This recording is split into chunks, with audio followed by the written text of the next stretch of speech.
ವಿಶೇಷವಾಗಿ ನಿಮ್ಮೆಲ್ಲರ ಪ್ರೀತಿಗೆ ಪಾತ್ರರಾಗಿ ಕಳೆದ 20 ವರ್ಷಗಳಿಂದ ಮುಳಬಾಗಿಲು ಕ್ಷೇತ್ರದಲ್ಲಿ ತಮ್ಮದೇ ಆದಂತಹ ಸೇವೆ ಮಾಡೋದ್ರ ಮೂಲಕ ನಿಮ್ಮೆಲ್ಲರ ಹೃದಯವನ್ನು ಗೆದ್ದಂತಹ ಕೋಲಾರ ಕ್ಷೇತ್ರದ ಶಾಸಕರಾದಂತಹ ಕೊತ್ತೂರು ಮಂಜುನಾಥ್ ಅವರೇ, ಈ ಕ್ಷೇತ್ರದ ಕಾಂಗ್ರೆಸ್ ಪಕ್ಷದ ಮುಖಂಡರು ಆತ್ಮೀಯರಾದಂತಹ ಹರಿನಾರಾಯಣ ಅವರೇ, ಇವತ್ತಿನ ಸಭೆಯ ಕೇಂದ್ರಬಿಂದು ಮುಂದಿನ 18ನೇ ಲೋಕಸಭೆಯ ಕಾಂಗ್ರೆಸ್ ಪಕ್ಷದ ಅಧಿಕೃತ ಅಭ್ಯರ್ಥಿಯಾಗಿ ಘೋಷಣೆಯಾಗಿ ನಿಮ್ಮೆಲ್ಲರ ಆಶೀರ್ವಾದವನ್ನು ಕೇಳಲಿಕ್ಕೆ ಬಂದಂತ ನಮ್ಮ ಪಕ್ಷದ ಯುವ ಮುಖಂಡರಾದಂತಹ ಗೌತಮ್ ಅವರೇ, ಜಿಲ್ಲಾ ಕಾಂಗ್ರೆಸ್ಸಿನ ಅಧ್ಯಕ್ಷರಾದ ಲಕ್ಷ್ಮೀನಾರಾಯಣ ಅವರೇ, ಆಲಂಗೂರು ಶಿವಣ್ಣ ಅವರೇ, ಬ್ಲಾಕ್ ಕಾಂಗ್ರೆಸ್ಸಿನ ಅಧ್ಯಕ್ಷರಾದ ನೀಲಕಂಠಣ್ಣ ಅವರೇ, ಅಮಾನುಲ್ಲಾ ಅವರೇ ಮತ್ತು ವೇದಿಕೆ ಮೇಲಿರ್ತಕ್ಕಂಥ ಎಲ್ಲ ಕಾಂಗ್ರೆಸ್ ಪಕ್ಷದ ಗೌರವಾನ್ವಿತ ಹಿರಿಯ ಮುಖಂಡರುಗಳೇ, ಕಾಂಗ್ರೆಸ್ ಪಕ್ಷದ ಎಲ್ಲ ಮುಂಚೂಣಿ ಘಟಕದ ಅಧ್ಯಕ್ಷರು ಮತ್ತು ಪದಾಧಿಕಾರಿಗಳೇ, ಮುಳಬಾಗಿಲು ಕ್ಷೇತ್ರದ ಎಲ್ಲ ಭಾಗಗಳಿಂದ ಬಂದಿರತಕ್ಕಂಥ ಈಗಾಗಲೇ ಸಭೆಯ ಉದ್ದೇಶವನ್ನ ಮತ್ತು ಕಾಂಗ್ರೆಸ್ ಪಕ್ಷದ ಕಾರ್ಯಕ್ರಮಗಳನ್ನ, ಕಾಂಗ್ರೆಸ್ ಪಕ್ಷದ ತತ್ವ ಸಿದ್ಧಾಂತಗಳನ್ನ ನಿಮ್ಮೆಲ್ಲರಿಗೂ ಕೂಡ ಮನಸ್ಸಿಗೆ ನಾಟುವ ರೀತಿಯಲ್ಲಿ ನಮ್ಮ ನಾಯಕರಾದಂತಹ ಸುರೇಶ್ ಅವರು ಮತ್ತು ಸುಧಾಕರ್ ಅವರು ಮತ್ತು ನಸೀರ್ ಅಹಮದ್ ಸಾಹೇಬ್ ತಿಳಿಸಿಕೊಟ್ಟಿದ್ದಾರೆ. ಇವತ್ತು ಮುಳಬಾಗಿಲು ಕ್ಷೇತ್ರ ಅಂದ್ರೆ ಮೊದಲಿಗೆ ನೆನಪು ಬರೋದು ಕರ್ನಾಟಕ ರಾಜ್ಯದ ಮೂರನೇ ಬಾಗಿಲು. ಇಲ್ಲಿ ಎಲ್ಲ ರಾಜಕೀಯ ಪಕ್ಷಗಳು ಬರ್ತಾರೆ, ಇಲ್ಲಿನ ಕುರುಡುಮಲೆಯಲ್ಲಿ ಗಣಪತಿ ಆಶೀರ್ವಾದನ ಪಡ್ಕೊಳ್ತಾರೆ, ತದನಂತರ ಹೈದರಾಲಿ ದರ್ಗಾಕ್ಕೆ ಹೋಗ್ತಾರೆ, ಅಲ್ಲಿಂದ ಆಂಜನೇಯ ಸ್ವಾಮಿ ದೇವಸ್ಥಾನಕ್ಕೆ ಬರ್ತಾರೆ, ಅಲ್ಲಿ ಆಶೀರ್ವಾದವನ್ನು ಪಡ್ಕೊಳ್ತಾರೆ. ಈ ಸಂಪ್ರದಾಯವನ್ನು ಹುಟ್ಟು ಹಾಕಿದ್ದು ಇದೇ ಕಾಂಗ್ರೆಸ್ ಪಕ್ಷ. ಎಸ್ ಎಂ ಕೃಷ್ಣರವರು ಈ ರಾಜ್ಯದ ಕಾಂಗ್ರೆಸ್ ಪಕ್ಷದ ಅಧ್ಯಕ್ಷರಾಗಿದ್ದಾಗ ಪಾಂಚಜನ್ಯ ಯಾತ್ರೆಯನ್ನು ಇಲ್ಲಿಂದ ಪ್ರಾರಂಭ ಮಾಡಿದ್ರು. ಇವತ್ತು ನಾವು ಕೂಡ ಕೋಲಾರ ಲೋಕಸಭಾ ಕ್ಷೇತ್ರದ ಪ್ರಚಾರವನ್ನ ಮುಳಬಾಗಿಲಿನಲ್ಲಿ ನಮ್ಮ ಜಿಲ್ಲಾ ಸಚಿವರ ನೇತೃತ್ವದಲ್ಲಿ ಮತ್ತು ನಮ್ಮ ಅವಿಭಾಜ್ಯ ಜಿಲ್ಲೆಯ ನಾಯಕರಾದಂತಹ ಸುಧಾಕರ್ ಅವರ ನೇತೃತ್ವದಲ್ಲಿ ಈ ಎಲ್ಲ ದೇವಾಲಯಗಳಿಗೆ ಮತ್ತು ಮಸೀದಿ ದರ್ಗಾಕ್ಕೆ ಹೋಗಿ ಆಶೀರ್ವಾದವನ್ನು ಪಡೆದುಕೊಂಡು ನಿಮ್ಮ ಆಶೀರ್ವಾದವನ್ನು ಕೇಳಲಿಕ್ಕೆ ಬಂದಿದ್ದೇವೆ. ಇವತ್ತು ಬಹುಶಃ 17 ಲೋಕಸಭೆ ಚುನಾವಣೆ ಈ ದೇಶದಲ್ಲಿ ನಡೆದಿದೆ. 17 ಲೋಕಸಭೆ ಚುನಾವಣೆಯಲ್ಲಿ ಕೋಲಾರ ಲೋಕಸಭಾ ಕ್ಷೇತ್ರದಲ್ಲಿ 15 ಲೋಕಸಭೆ ಚುನಾವಣೆಯಲ್ಲಿ ಕಾಂಗ್ರೆಸ್ ಪಕ್ಷ ಗೆದ್ದಿದೆ. ಇದನ್ನ ನೀವೆಲ್ಲ ಕೂಡ ಅರ್ಥ ಮಾಡ್ಕೊಳ್ಬೇಕು. ಇದನ್ನೆಲ್ಲ ಕೂಡ ನಾವು ಜನರಿಗೆ ತಿಳಿ ಹೇಳಬೇಕಾಗ್ತದೆ. ಕಾರಣ ಅವಿಭಾಜ್ಯ ಕೋಲಾರ ಜಿಲ್ಲೆ ಸ್ವಾತಂತ್ರ್ಯ ಪೂರ್ವದ ಹೋರಾಟದಲ್ಲಿ ಕೂಡ ಮುಂಚೂಣಿಯಲ್ಲಿತ್ತು, ಕಾಂಗ್ರೆಸ್ ಪಕ್ಷಕ್ಕೆ ತನ್ನದೇ ಆದಂತಹ ಸೇವೆಯನ್ನು ಮಾಡಿಕೊಂಡಿತ್ತು. ಹಂಗಾಗಿ ನಮ್ಮ ಹಿರಿಯರಲ್ಲಿ ಭದ್ರವಾದಂತಹ ಬುನಾದಿಯನ್ನು ಹಾಕೊಟ್ಟು ಇವತ್ತು ಕಾಂಗ್ರೆಸ್ ಪಕ್ಷಕ್ಕೆ ಶಕ್ತಿಯನ್ನು ತುಂಬಿ ಹೋಗಿದ್ದಾರೆ. ಇವತ್ತು ಎಂ ವಿ ಕೃಷ್ಣಪ್ಪನವರು, ಕೆ ಸಿ ರೆಡ್ಡಿ ಅವರು, ವಿಶೇಷವಾಗಿ ನಮ್ಮ ಚೌಡರೆಡ್ಡಿ ಅವರ ಜಿಲ್ಲಾ ಕಾಂಗ್ರೆಸ್ ಅಧ್ಯಕ್ಷರಾಗಿ, ಆಂಜನೇಯ ರೆಡ್ಡಿ ಅವರ ಜಿಲ್ಲಾ ಕಾಂಗ್ರೆಸ್ ಅಧ್ಯಕ್ಷರಾಗಿ ಎಲ್ಲರೂ ಕೂಡ ಕಾಂಗ್ರೆಸ್ ಪಕ್ಷಕ್ಕೆ ಒಂದು ಶಕ್ತಿಯನ್ನು ತುಂಬಿ ಹೋಗಿದ್ದಾರೆ. ಈ ಕ್ಷೇತ್ರದಲ್ಲಿ 2003ರಿಂದ 2023ವರೆಗೂ ಕೊತ್ತೂರು ಮಂಜುನಾಥ್ ಅವರು ಸಮಾಜ ಸೇವೆ ಮಾಡೋದ್ರ ಮೂಲಕ ನಿಮ್ಮೆಲ್ಲರ ಮನಸ್ಸನ್ನು ಗೆದ್ದು 2013ರಲ್ಲಿ ನಿಮ್ಮೆಲ್ಲರ ಆಶೀರ್ವಾದದಿಂದ ಶಾಸಕರಾಗಿ ಈ ಕ್ಷೇತ್ರವನ್ನು ಒಂದು ಮಾದರಿ ಕ್ಷೇತ್ರವನ್ನಾಗಿ ಮಾಡಿದರು. ಅದರ ಪ್ರತಿಫಲ 2018ರಲ್ಲಿ ಅವರು ಹೇಳಿದಂತ ಅಭ್ಯರ್ಥಿಗೆ ನಾಗೇಶ್ ಅವರಿಗೆ ನೀವೆಲ್ಲ ಕೂಡ ಪಕ್ಷೇತರರಾಗಿ ಗೆಲ್ಲಿಸಿದಂತ ಉದಾಹರಣೆ ಇದೆ. ಬಹುಶಃ ನಾಗೇಶ್ ಅವರು ಚುನಾವಣೆಗೆ ನಿಲ್ಲುವವರೆಗೂ ಕೂಡ ಯಾರು ಕೂಡ ಪರಿಚಯ ಇರಲಿಲ್ಲ. ನಾಗೇಶ್ ಅಂತಕ್ಕಂಥ ವ್ಯಕ್ತಿ ಯಾರಂತ ಗೊತ್ತಿರಲಿಲ್ಲ. ಆಮೇಲೆ ಅವ್ರು ಸಿಕ್ಕಿದಂತ ಸಿಂಬಲ್ ಅಂತದ್ದು ಅಂದ್ರೆ ಹಳೇದು ನಮ್ಮ ಓಬಿ ರ್ಯಾಂಕ್ ಅಂತ ಟೈಪ್ ರೈಟಿಂಗ್ ಮಿಷನ್, ಅದೆಲ್ಲ ಮತ್ತೆ ಹೋಗ್ಬಿಟ್ಟಿದ್ದಾರೆ ಈ ಜನ.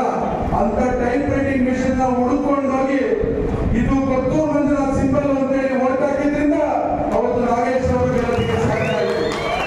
ಮೊನ್ನೆ ಕೂಡ 2023 ಚುನಾವಣೆಯಲ್ಲಿ ಆದಿನಾರಾಯಣ ಅವರಿಗೆ ಕೊತ್ತೂರು ಮಂಜುನಾಥ್ ಅವರು ಆಶೀರ್ವಾದವನ್ನು ಮಾಡಿ, ವಿಶೇಷವಾಗಿ ಅವತ್ತು ನಮ್ಮ ಸುಧಾಕರ್ ಅವರು, ನಾವು ಮತ್ತು ನಮ್ಮ ವೈದ್ಯ ಸುರೇಶ್ ಅವರು ಎಲ್ಲರೂ ಕೂಡ ಮಾನ್ಯ ಮುಖ್ಯಮಂತ್ರಿಗಳನ್ನ, ಮಾನ್ಯ ಕೆಪಿಸಿಸಿ ಅಧ್ಯಕ್ಷರನ್ನ, ಅಮರಾವತಿ ಸಿಎಪಿ ನಾಯಕರಾದ ಸಿದ್ದರಾಮಯ್ಯ ಅವರನ್ನ, ಕೆಪಿಸಿಸಿ ಅಧ್ಯಕ್ಷರನ್ನ, ನಮ್ಮ ರಾಜ್ಯದ ಉಸ್ತುವಾರಿ ವಹಿಸಿಕೊಂಡಿದ್ದ ಸೂರ್ಜೇವಾಲಾ ಅವರನ್ನ ರಾತ್ರಿ 12 ಗಂಟೆ, 1 ಗಂಟೆ, 2 ಗಂಟೆವರೆಗೂ ಮಾತಾಡಿ ಕೊನೆಗೆ ಬೆಳಗಿನ ಜಾವ ಅವರಿಗೆ ಟಿಕೆಟ್ ಅನ್ನು ಕೊಟ್ಟು ಬೆಳಗಿನ ಜಾವ 3 ಗಂಟೆಯಲ್ಲಿ ಅವರಿಗೆ ಟಿಕೆಟ್ ಅನ್ನು ಘೋಷಣೆ ಆಯಿತು.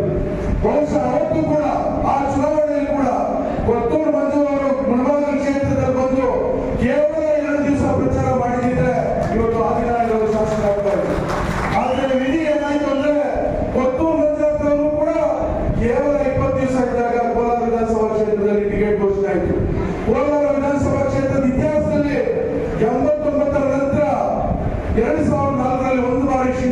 ಗೆದ್ದಿಟ್ಬಿಟ್ರೆ ಅಲ್ಲಿ ಕಾಂಗ್ರೆಸ್ ಗೆದ್ದಿರಲಿಲ್ಲ. ಕಾಂಗ್ರೆಸ್ ಗೆದ್ದಕ್ಕಂತ ಒಂದು ವಾತಾವರಣ ನಿರ್ಮಾಣ ಆಗಿರಲಿಲ್ಲ. ಆದ್ರೆ ಸಿದ್ದರಾಮಯ್ಯ ಅವರು ಅಲ್ಲಿ ಸ್ಪರ್ಧೆ ಮಾಡಬೇಕು ಅಂತ ತೀರ್ಮಾನ ತೆಗೆದುಕೊಂಡ ಮೇಲೆ ವಿಶೇಷವಾಗಿ ನಜೀರ್ ಅಹಮದ್ ಸಾಹೇಬರು ನಾವು ಕೂಡ ಸೇರಿ ರಮೇಶ್ ಕುಮಾರ್ ಅವರ ಮಾರ್ಗದರ್ಶನದಲ್ಲಿ ಕೋಲಾರದಲ್ಲಿ ಕಾಂಗ್ರೆಸ್ ಸಂಘಟನೆ ಮಾಡಿದ ಪ್ರತಿಫಲ ಮತ್ತು ಮುಳುಬಾಗಿಲು ಕ್ಷೇತ್ರದ ನಿಮ್ಮೆಲ್ಲರ ಆಶೀರ್ವಾದ, ನೀವು ಏನು ಕೋಲಾರ ಕ್ಷೇತ್ರದಲ್ಲಿ ಬಂದು ನೀವೆಲ್ಲ ಕೂಡ ನಮ್ಮ ಮಂಜುವಲ್ಲಿ ಸ್ಪರ್ಧೆ ಮಾಡಿದ್ದಾರೆ, ನಮ್ಮ ಮಂಜುವನ್ನು ನಾವು ಗೆಲ್ಲಿಸಬೇಕು ಅಂತೇಳಿ ನಿಮ್ಮ ಸ್ನೇಹಿತರಿಗೆ ನಿಮ್ಮ ನೆಂಟರಿಗೆ ಎಲ್ಲ ಕೂಡ ಹೇಳಿದ್ರಿಂದ ಕೊತ್ತೂರು ಮಂಜುನಾಥ್ ಅವರು ಎಲ್ಲಿ ಕಾಂಗ್ರೆಸ್ ಗೆದ್ದಿರಲಿಲ್ಲ ಅಲ್ಲಿ ಸುಮಾರು 33,000 ಓಟರಿಂದ ಅತಿ ಹೆಚ್ಚು ಮತಗಳಿಂದ ಇವತ್ತು ಕೊತ್ತೂರು ಮಂಜುನಾಥ್ ಅವರಿಗೆ ಸಾಕಾಗಿದೆ. ಇವತ್ತು ಕೊತ್ತೂರು ಮಂಜುನಾಥ್ ಅವರು ಆದಿನಾರಾಯಣ ಹೇಳ್ತಾ ಇದ್ರು ಮೊನ್ನೆ ಚುನಾವಣೆಯ ಅಭ್ಯರ್ಥಿ ತೀರ್ಮಾನ ಆದ ಸಂದರ್ಭದಲ್ಲಿ ದಯವಿಟ್ಟು ಹಣ ನೀವು ಬರಬೇಕು, ಒಂದು 4 ದಿವಸ ಕಾಲ ಮುಳುಬಾಗಿಲು ಕ್ಷೇತ್ರಕ್ಕೆ ನಿಮ್ಮ ಸಮಯವನ್ನು ಕೊಡಬೇಕು, ನಿಮ್ಮ ಅನುಕೂಲ ಇರ್ತಕ್ಕಂಥ ದಿನಾಂಕಗಳನ್ನು ಕೊಟ್ಟರೆ ಆ ದಿವಸಗಳೇ ನಾವು ಪ್ರಚಾರವನ್ನ ಎಲ್ಲೆಲ್ಲಿ ಮಾಡ್ಕೊಡ್ಬೇಕು ಅಂತೇಳಿ ನಾವು ಪ್ಲಾನ್ ಮಾಡ್ತೀವಿ ಅಂತ ಹೇಳಿದ್ರು. ನಾನು ನಜೀರ್ ಅಹಮದ್ ಅವರು ಕೊತ್ತೂರು ಮಂಜುನಾಥ್ ಅವರು ಕೂಡ ಮಾತನಾಡಿ ಮುಳುಬಾಗಿಲು ಕ್ಷೇತ್ರಕ್ಕೂ ಕೂಡ ಅವರಿಗೆ 4 ದಿವಸ ಬಂದು ಕಾಂಗ್ರೆಸ್ ಪಕ್ಷದ ಪರವಾಗಿ ಗೌತಮ್ ಅವರ ಪರವಾಗಿ ನಾವು ಪ್ರಚಾರ ಮಾಡೋದಕ್ಕೆ ಮಂಜುನಾಥ್ ಅವರು ಕೂಡ ಇಲ್ಲಿ ಬರ್ತಾರೆ ಅಂತ ಕೂಡ ಈ ಸಂದರ್ಭದಲ್ಲಿ ನಾನು ಹೇಳಲಿಕ್ಕೆ ಬಯಸ್ತೇನೆ. ಇವತ್ತು ಈ ಕ್ಷೇತ್ರದಲ್ಲಿ ಒಬ್ಬ ಪುಣ್ಯಾತ್ಮ ಶಾಸಕರಾಗಿದ್ದಾರೆ. ನಿನ್ನೆ ಜೆಡಿಎಸ್ ಮತ್ತು ಬಿಜೆಪಿಯ ಸಮನ್ವಯ ಸಮಿತಿಯ ಸಭೆಯಲ್ಲಿ ಕೋಲಾರ ಜಿಲ್ಲೆಯಲ್ಲಿ ಯಾರು ಗಂಡಸರೇ ಇಲ್ವಾ ಕಾಂಗ್ರೆಸ್ ಪಕ್ಷಕ್ಕೆ ಸ್ಪರ್ಧೆ ಮಾಡೋದಕ್ಕೆ ಅಂತೇಳಿ ಪ್ರಶ್ನೆ ಹಾಕಿದ್ದಾರೆ. ಆ ಪುಣ್ಯಾತ್ಮರಿಗೆ ಕೇಳ್ತೀನಿ ನಾನು, ಹಾಗಾದ್ರೆ ಮುಳುಬಾಗಿಲು ತಾಲೂಕಿನಲ್ಲಿ ಯಾರು ಗಂಡಸರೇ ಇರಲಿಲ್ಲಪ್ಪ, ನೀನ್ ಬಂದು ಇಲ್ಲ ಶಾಸಕನಾದೆ ಅಂತ. ಮುಳುಬಾಗಿಲು ತಾಲೂಕಿನಲ್ಲಿ ಯಾರು ಗಂಡಸರೇ ಇರಲಿಲ್ವಾ, ನೀನ್ ಯಾಕೆ ಬಂದು ಶಾಸಕನಾದೆ? ರಾಜಕೀಯ ಪಕ್ಷಗಳಲ್ಲಿ ಹಲವಾರು ಸಂದರ್ಭಗಳಲ್ಲಿ ಈ ರೀತಿಯ ತೀರ್ಮಾನಗಳನ್ನ ತೆಗೆದುಕೊಂಡಿದ್ದಾರೆ. ನಮ್ಮ ಚುನಾವಣೆಯಲ್ಲಿ ನಮ್ಮ ಅಭಿವೃದ್ಧಿ ಕಾರ್ಯಕ್ರಮಗಳು, ನಮ್ಮ ಪಕ್ಷದ ತತ್ವ ಸಿದ್ಧಾಂತಗಳನ್ನ ನಾವು ಒಟ್ಟು ಕೇಳಬೇಕಿಲ್ಲ. ಎಲ್ಲಿನೋ ಬಂದವರು ಇಲ್ಲಿ ಸ್ಪರ್ಧೆ ಮಾಡಿದ್ದಾರೆ ಅನ್ನೋ ವಿಚಾರವನ್ನು ತೆಗೆದುಕೊಂಡು ಚುನಾವಣೆ ಹೋದ್ರೆ ಜನ ನಿಮ್ಮನ್ನು ತಿರಸ್ಕರಿಸ್ತಾರೆ. ಯಾಕಂದ್ರೆ ಇಲ್ಲಿ ಈಗಾಗಲೇ ಚಿಂತಾಮಣಿ ಕ್ಷೇತ್ರದಲ್ಲಿ 2 ಬಾರಿ ಶಾಸಕರಾದ ಜೆ.ಕೆ. ಕೃಷ್ಣಾರೆಡ್ಡಿ ಅವರು, ಯಾವ ಊರಿನವರು? ಕೋಲಾರ ಕ್ಷೇತ್ರದಲ್ಲಿ 2 ಬಾರಿ ಶಾಸಕರಾಗಿದ್ದರು ವರ್ತೂರ್ ಪ್ರಕಾಶ್ ಅವರು, ಯಾವ ಊರಿನವರು? ಮಾಲೂರಿನಲ್ಲಿ ಶಾಸಕರಾಗಿದ್ದರು ಕೋಡೇರಿ ಮಂಜಿಯವರು, ಯಾವ ಊರಿನವರು? ನನ್ನ ವಿರುದ್ಧ ಸ್ಪರ್ಧೆ ಮಾಡಿ ಸಿಗಲ್ಲ ಮನೋಹರವರು MLC ಆಗಿದ್ರು, ಯಾವ ಊರಿನವರು? ಎಲ್ಲ ಕೂಡ ಗೊತ್ತಿದೆ. ರಾಜಕಾರಣ ಕೋಲಾರ ಜಿಲ್ಲೆಯಲ್ಲಿ ನೀನೇನು ಹೇಳ್ಕೊಡ್ಬೇಕಾಗಿಲ್ಲ, ಅದರಲ್ಲೂ ಮುಳುಬಾಗಿಲು ತಾಲೂಕು ಜನತೆಗೆ ನೀನೇನು ಪಾಠ ಕಲಿಸಬೇಕಾಗಿಲ್ಲ. ನೀನ್ ಫಸ್ಟ್ ಅರ್ಥ ಮಾಡ್ಕೋ, ನಿನ್ನ ಕಾರ್ಯಕ್ರಮ ಹೇಳು, ನಿನ್ನ ಪಕ್ಷದ ತತ್ವ ಸಿದ್ಧಾಂತ ಹೇಳು, ನೀನ್ ಬಿಜೆಪಿ ಜೊತೆಗೆ ಹಾಕೋದೆ ಅಂತ ಹೇಳು. ಇವತ್ತು ಮುಳುಬಾಗಿಲು ತಾಲೂಕಿನ ನಮ್ಮ ಅಲ್ಪಸಂಖ್ಯಾತ ಬಂಧುಗಳು ಅರ್ಥ ಮಾಡ್ಕೊಳ್ಬೇಕು. ಸಿದ್ದರಾಮಯ್ಯ ಭವಿಷ್ಯ ಹೇಳಿದ್ರು ಜೆಡಿಎಸ್ ಬಿಜೆಪಿಯ ಬಿ ಟೀಮ್ ಅಂತ ಹೇಳಿ, ಆದ್ರೆ ಇವರು ಜೆಡಿಎಸ್ ನವರು ಎಲ್ಲ ಅಲ್ಪಸಂಖ್ಯಾತರಿಗೆ ಮಂಕ್ ಬೂದಿಯನ್ನು ಹಾಕಿ ನಾವು ಜಾತ್ಯತೀತ ತತ್ವಗಳ ಮೇಲೆ ಪಾರ್ಟಿ ಕಟ್ಟಿರ್ತಕ್ಕಂಥವ್ರು, ನಮ್ಮ ತತ್ವ ಸೆಕ್ಯುಲರ್ ಓಡಿಸ್ತಕ್ಕಂಥದ್ದು, ಎಲ್ಲ ಜಾತಿ ವರ್ಗದವರನ್ನು ಒಟ್ಟಾಗಿ ತೆಗೆದುಕೊಂಡು ಹೋಗೋದು ಅಂತ ಹೇಳಿ ಇಲ್ಲಿ ಅಲ್ಪಸಂಖ್ಯಾತರಿಗೆ ಮೋಸ ಮಾಡಿ ಓಟ್ ತಗೊಂಡು ಹೋಗಿ ಇವರು ಶಾಸಕನಾಗಿದೆಯಲ್ಲ, ಮೊದಲು ಅಲ್ಪಸಂಖ್ಯಾತರು ಉತ್ತರ ಕೊಟ್ಟು, ಆಮೇಲೆ ನಮ್ಮ ಅಭ್ಯರ್ಥಿ ಯಾವರಿಂದ ಬಂದ್ರು ಅಂತ ಕೇಳು.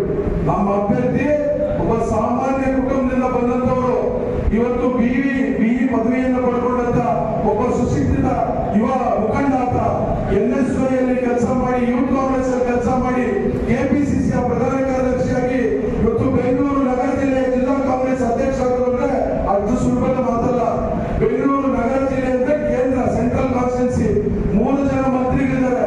ಯಾರ್ಯಾರು KJ ಜಾರ್ಜ್ ಇದ್ದಾರೆ, ದಿನೇಶ್ ಗುಂಡೂರಾವ್ ಇದ್ದಾರೆ, ನಮ್ಮ ಸಮೀರ್ ಅಹಮದ್ ಇದ್ದಾರೆ, ರಿಜ್ವಾನ್ ಅರ್ಷದ್ ಇದ್ದಾರೆ ಮತ್ತು ಹರೀಶ್ ಇದ್ದಾರೆ. ಅಂತ ಕ್ಷೇತ್ರದಲ್ಲಿ ಇವರು ಗುರುತಿಸಿ ಜಿಲ್ಲಾ ಕಾಂಗ್ರೆಸ್ ಅಧ್ಯಕ್ಷ ಮಾಡಿದ್ದಾರೆ.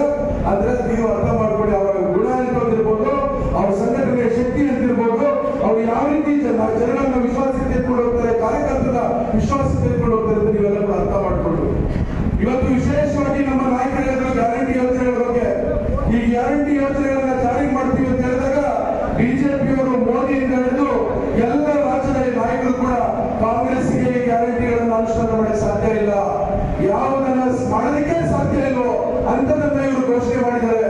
ನೀವೆಲ್ಲ ಕೂಡ ಮೋಸ ಮಾಡಿಕೊಟ್ಟಿದ್ದಾರೆ ಕಾಂಗ್ರೆಸ್ ಅವರು ಅಂತ ಹೇಳಿದ್ರು. ಆದ್ರೆ ಇವತ್ತು ಆ ಗ್ಯಾರಂಟಿ ಯೋಜನೆಗಳನ್ನ ಅಧಿಕಾರಕ್ಕೆ ಬಂದ ಮೊದಲನೇ ದಿವಸ ಕ್ಯಾಬಿನೆಟ್ ಮೀಟಿಂಗ್ ಅಲ್ಲಿ ತೀರ್ಮಾನವನ್ನು ತೆಗೆದುಕೊಂಡಂತ ಏಕೈಕ ನಾಯಕ ಯಾರಾದ್ರೂ ಇದ್ರೆ ಅದು ನಮ್ಮ ರಾಜ್ಯದ ಮುಖ್ಯಮಂತ್ರಿ ಬಡವರ ಬಂಧು ಸಿದ್ದರಾಮಯ್ಯ. ಇವತ್ತು ಎಲ್ಲ 5 ಗ್ಯಾರಂಟಿಗಳನ್ನು ಅನುಷ್ಠಾನ ಮಾಡಿ ಇಡೀ ಇವತ್ತು ದೇಶಕ್ಕೆ ಕರ್ನಾಟಕವನ್ನ ಒಂದು ಮಾದರಿ ರಾಜ್ಯವನ್ನಾಗಿ ಇವತ್ತು ಸಿದ್ದರಾಮಯ್ಯ ಅವರು, DK ಶಿವಕುಮಾರ್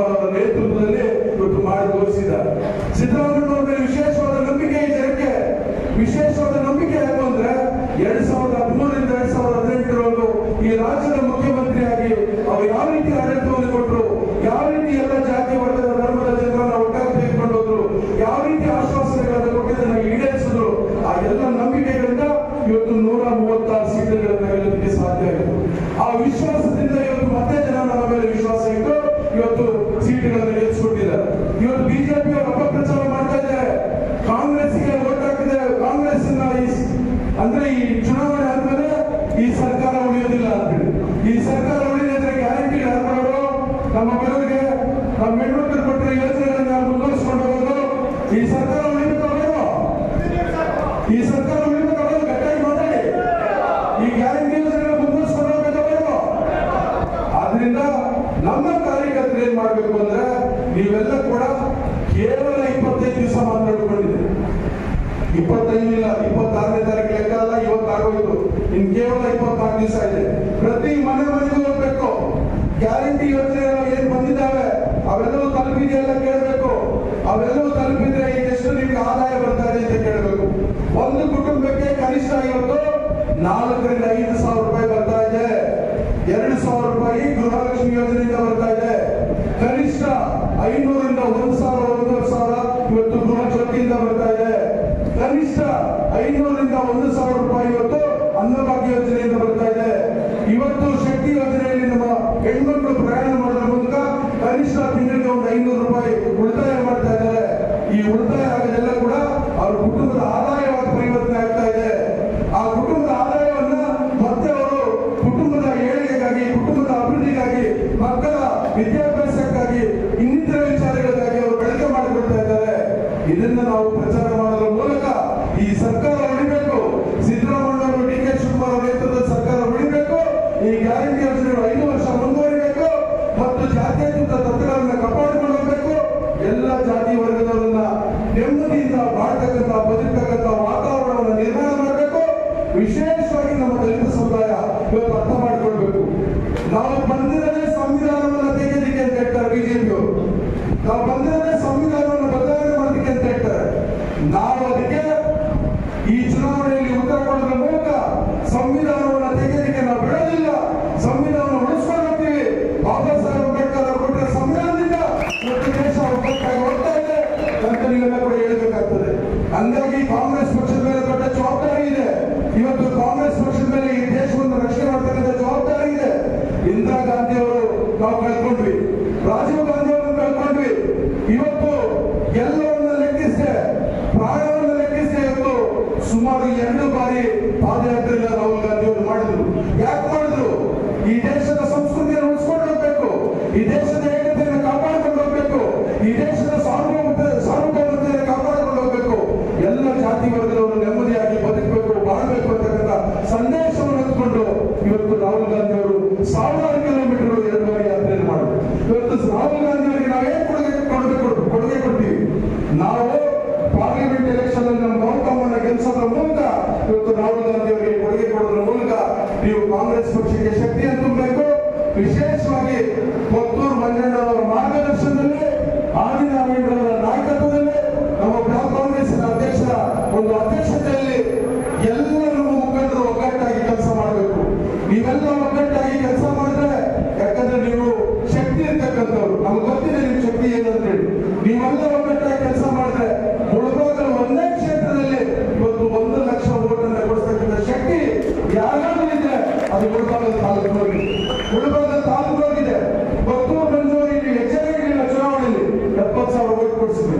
ಬಹುಶಃ ನಮ್ಮ ಮುಖಂಡರ ಒಗ್ಗಟ್ಟಾಗಿ ಕೆಲಸ ಮಾಡಿದ್ರೆ ಆ ಚುನಾವಣೆಯಲ್ಲೂ ಗೆಲ್ತಾ ಇದ್ವಿ. ನೀವು ದಯವಿಟ್ಟು ನಿಮ್ಮ ವೈಮನಸ್ಸುಗಳೇನೇ ಇರಲಿ, ಮನಸ್ತಾಪಗಳೇನೇ ಇರಲಿ, ಅವೆಲ್ಲವನ್ನ ಕೊತ್ತೂರು ಮಂಜೂರು, ಆದಿನಾರಾಯಣವರು, ನಾವು ಮತ್ತು ನಮ್ಮಿಬ್ಬರು ಮಂತ್ರಿಗಳು ಕೂತು ಚುನಾವಣೆ ಆದ್ಮೇಲೆ ಬರ್ತೀವಿ. ಎಲ್ಲವನ್ನ ಚರ್ಚೆ ಮಾಡೋಣ, ಎಲ್ಲವನ್ನ ಬಗೆಹರಿಸೋಣ. ವಿಶೇಷವಾಗಿ ನಮ್ಮ ಸುಧಾಕರ್ ಸಹಾಯ ಬರ್ತದೆ. ನೀವೆಲ್ಲ ಜಿಲ್ಲಾ ಪಂಚಾಯತಿ ಮೆಂಬರ್ ಆಗ್ಬೇಕು, ನೀವೆಲ್ಲ ತಾಲೂಕ್ ಪಂಚಾಯತಿ ಮೆಂಬರ್ ಆಗ್ಬೇಕು, ನೀವು APMC ಮೆಂಬರ್ ಆಗ್ಬೇಕು, ಮಿಲ್ಕಿ ಡೈರೆಕ್ಟರ್ ಆಗ್ಬೇಕು. ಚಿಂತಾಮಣಿ ಶಾಸಕರಿದ್ದಾರೆ, ಇಲ್ಲಿ ಶಾಸಕರಿಲ್ಲ. ಇಲ್ಲಿ ಗೌತಮ್ ಅವರನ್ನು ಗೆಲ್ಲಿಸಿಕೊಂಡ್ರೆ ಅವರು ಇಲ್ಲಿನ ಶಾಸಕರ ರೀತಿಯಲ್ಲಿ ನಿಮ್ಮ ಜೊತೆ ಕೆಲಸ ಮಾಡ್ತಾರೆ. ನಾನು ಕೂಡ ಅವ್ರ ಜೊತೆಗೆ ನಿಮ್ಮ ಜೊತೆ ಕೆಲಸ ಮಾಡ್ತೀನಿ. ಹಾಗಾಗಿ ನೀವು ದಯಮಾಡಿ ಇವತ್ತು ಈ ಗ್ಯಾರಂಟಿ ಯೋಜನೆ ಉಳಿಬೇಕು, ಜಾತ್ಯತೀತ ರಾಷ್ಟ್ರ ಉಳಿಬೇಕು, ಅಂಬೇಡ್ಕರ್ ಅವರ ಸಂವಿಧಾನ ಉಳಿಬೇಕು. ನೀವೆಲ್ಲ ಕೂಡ ಕಾಂಗ್ರೆಸ್ ಪಕ್ಷ ಶಕ್ತಿಯನ್ನು ಕೊಡೋದ್ರ ಮೂಲಕ ರಾಹುಲ್ ಗಾಂಧಿ ಕೊಡುಗೆಯನ್ನು ಕೊಡಬೇಕು ಅಂತ ಹೇಳ್ತಾ, ವಿಶೇಷವಾಗಿ ಇಲ್ಲಿ ಮಾತನಾಡಿ